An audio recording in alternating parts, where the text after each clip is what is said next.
number 3 on the quiz. We have a box being pulled up an incline. The incline is at 24 degrees above the horizontal. Initial velocity of the box is 1.2 meters per second. And it ends up, let's see, we'll do that. It ends up moving 7.5 meters.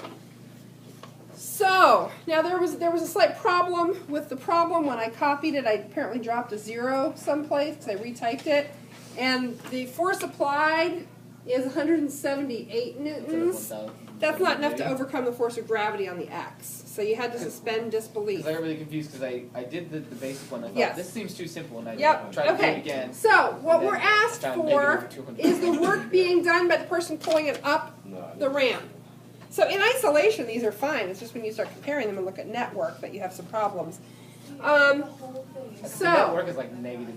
Remember that when you're doing work in a situation with multiple forces, when you are doing work done by just one part of that picture, you're only looking at the force of that part.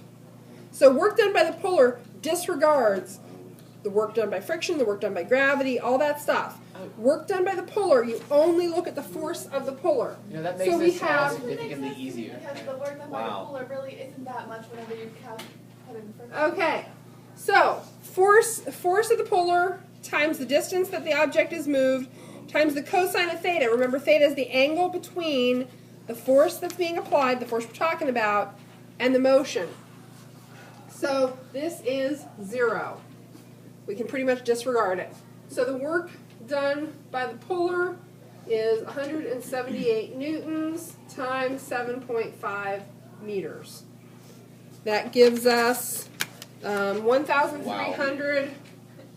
Wow, are you serious? 1335 joules. I didn't realize we can only have 2 sig figs. 1,300 joules. Okay. Pardon? Why is what 0? It's on theta, supposed to be 1. Cosine? Cosine theta is 1. Yeah, the theta is 0. Oh, alright. So we can disregard. Sorry. Okay, let me make that arrow better. Theta is 0. Therefore. Because what we're pulling it on is completely parallel. Oh, okay. So it is being pulled in exactly the same direction it's moving. Okay. That's good. All right. So this pretty easy. This pretty clear. Yeah. Well, we're dealing with it in isolation right now. It was a typo. Yeah, I know. Wait, how many sig figs are there? Okay. Let's stop the video and do part B.